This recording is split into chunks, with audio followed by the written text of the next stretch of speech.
Mark Zuckerberg resolveu mudar tudo no Instagram, no Facebook e no Threads.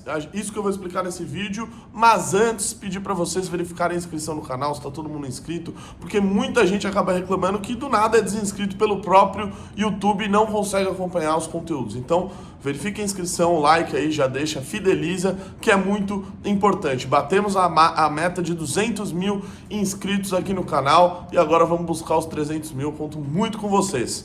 Bom, pessoal, o Mark Zuckerberg, que é dono da Meta, né, que é dono do Facebook, do Instagram e do Threads, anunciou algumas mudanças que ocorrerão na sua rede social a partir de hoje. Essas mudanças eu vou colocar aqui, cada uma delas para vocês, da forma com que o Mark Zuckerberg explicou, e explicar exatamente o que muda com esse tipo de mudança que está sendo feita. Bom, para começar, e que foi a que mais repercutiu, ele vai substituir o fact-checking pela Community Notes. Tá, o que significa essas duas coisas? Bom, o fact-checking é aquela agência de checagem, que tem várias no Brasil e no mundo, que basicamente elas podem pegar determinada postagem e dizer, olha, isso daqui que foi dito nessa postagem é falso. Quem disse isso foi a nossa agência com base em pesquisas que nós fizemos. Pois bem, isso foi classificado como muito subjetivo, uma vez que essas agências de checagem eram absolutamente dominadas por pessoas de esquerda. Se você for ver as agências de checagem que a gente tem aqui no Brasil, Aos Fatos, enfim, outras que nós temos aqui, todas elas, você vê o board dessas empresas, são feitas por pessoas ligadas à esquerda. Então, os fact-checkings acabaram perdendo muito da credibilidade. E o Elon Musk veio com essa ideia das notas da comunidade, a Community Notes, onde basicamente várias pessoas influentes, né, várias pessoas que utilizam a rede social, o X, elas podem contribuir nessas notas da comunidade. Aquela nota da comunidade que tiver maior valor, que mais pessoas mostrarem que é útil e tudo mais, ela vai ganhando até ela poder aparecer para o público. E isso, no final das contas, se provou ao longo do tempo, principalmente de 2024, como algo muito positivo. Né? Não tinha essas parcialidades que eram feitas pelas agências de checagem. Então, agências de checagem que, aliás, nós compramos uma briga no MBL com as agências de checagem desde 2017, quando elas quiseram aparecer aí nas redes sociais para dizer o que é verdade e o que não é. Aliás, é até curioso que quando o Mark Zuckerberg está falando sobre isso, ele critica a legacy media, né? Utilizando expressões que são utilizadas pelo próprio Trump, pelo Elon Musk. O segundo ponto, retirar restrição sobre tópicos como, por exemplo, imigração e gênero. Então vamos lá, o Facebook, assim como aqui no YouTube, você não pode falar sobre determinados temas, senão você é censurado. Né? Um desses temas é o tema de gênero. Eu, por exemplo, já tive conteúdos removidos, conteúdos que estavam viralizando no Instagram. Do nada, o meu conteúdo foi removido. Disseram que eu estava fazendo discurso de ódio, sendo que eu estava fazendo uma defesa de que crianças menores de idade não têm capacidade de dizer que elas podem ou que elas nasceram com o seu sexo errado.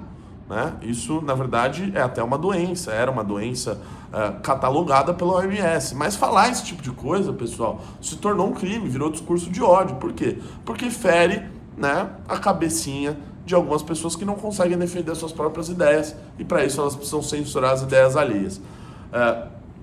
Temas como imigração, que aqui a gente não discute tanto, mas na Europa, nos Estados Unidos é muito falado, né, sobre a imigração ilegal feita, que existe nesses países, que acabam tomando determinadas culturas.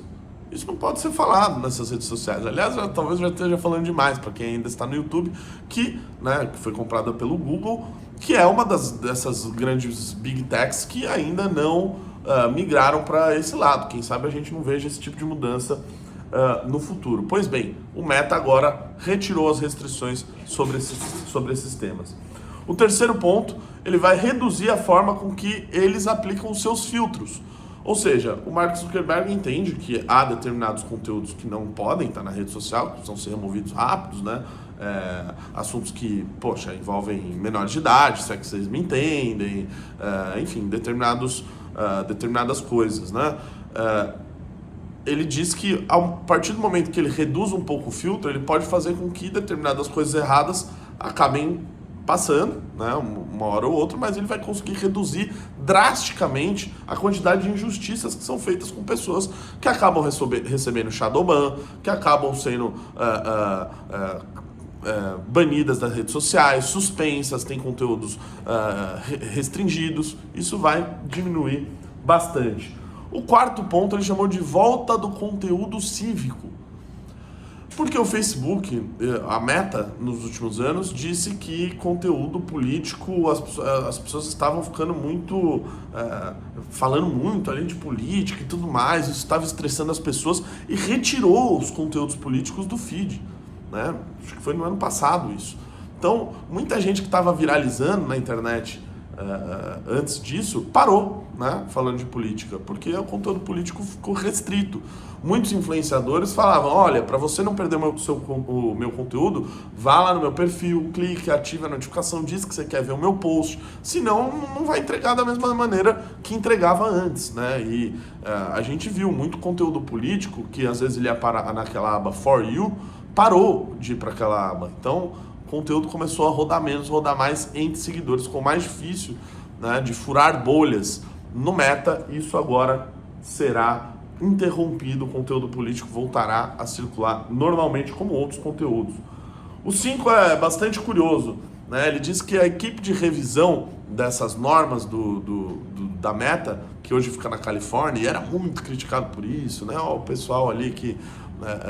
o pessoal mais à esquerda fazendo isso, ele colocou toda a equipe de revisão da Meta agora no Texas, né? Não é nem que ele, não, ele colocou no Texas, que é um lugar bastante conservador, né? Disse que tinham muitas dúvidas sobre como eram feitas esse tipo de, como eram aplicadas as políticas da Meta, justamente pelo local onde estava, e por isso agora fez essa mudança muito grande. E o último ponto, o Mark Zuckerberg, ele disse que ele vai trabalhar com Trump contra governos pelo mundo que pressionam por mais censura. Olha só, abre aspas. Países latino-americanos têm tribunais secretos que podem ordenar que as empresas retirem as coisas silenciosamente. A quem vocês acham que... a qual país vocês acham que o Mark Zuckerberg ele tá se referindo aqui nessa frase? Obviamente ao Brasil, pessoal. Inclusive o X chegou a dizer no último ano, né, chegou a fazer uma postagem mostrando ali que conteúdos eram pedidos de maneira absolutamente irregular para a rede social, banimentos, tudo que feria inclusive as normas da própria empresa. Então, o Mark Zuckerberg está dizendo que ele vai trabalhar junto com o Trump para que as empresas norte-americanas, ou seja, o Meta, o X, quem sabe no futuro um Google, né, junto com o YouTube aí, eles não sejam pressionados por governos de maneira ilegal, como a gente viu aqui no Brasil, né? Então, assim, esse é um reforço, pessoal, isso é um reforço para essa batalha aí da liberdade de expressão ao redor do mundo, assim, substancial.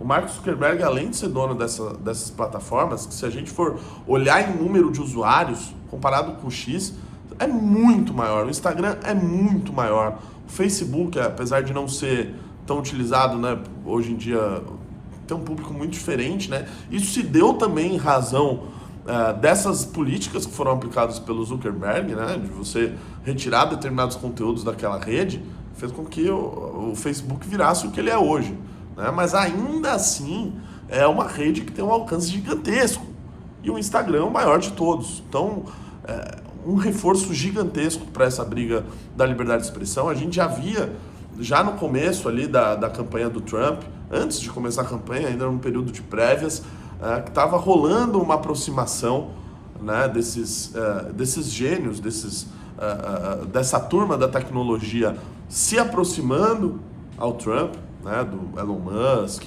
do próprio Peter Thiel, que já eram pessoas com posicionamentos mais à direita, e também do Mark Zuckerberg, chegou até a fazer uma doação no período de campanha.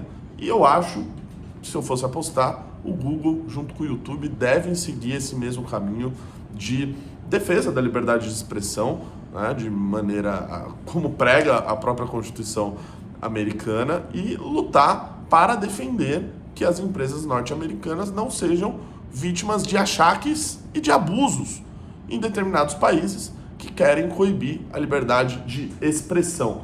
Eu particularmente fico bastante contente com isso, por quê? Porque eu produzo conteúdo de política, né? Quero focar muito no YouTube aqui esse ano, falar bastante de geopolítica aqui no YouTube. Acho que muita gente me pede para lançar curso, me pede para falar mais sobre isso. Eu quero falar muito de geopolítica aqui no canal esse ano, e acho que esse vídeo, por mais que a gente esteja falando ali de uma decisão de uma empresa, é uma empresa transnacional, uma empresa que está no mundo inteiro e que influencia geopoliticamente, sim. Então, fico bastante contente com isso, porque também o nosso conteúdo, ao menos no Instagram, por enquanto no Facebook e no Threads, que acho que ninguém utiliza aquele Threads, vai começar a rodar cada vez mais e a gente vai poder atingir muito mais pessoas. Aliás, batemos 200 mil inscritos aqui no YouTube, 360 mil lá no Instagram. Se você ainda não me... 45 mil lá no Twitter, no X. Então, se você não me segue em nenhuma dessas redes sociais aí, TikTok também, estamos com 230 mil lá. Aproveita aí, clica aí, tem na descrição do canal todas as redes sociais, beleza, pessoal? Comenta aqui o que você achou dessas mudanças aqui e também o que você espera aqui do canal, beleza? Beijos e abraços.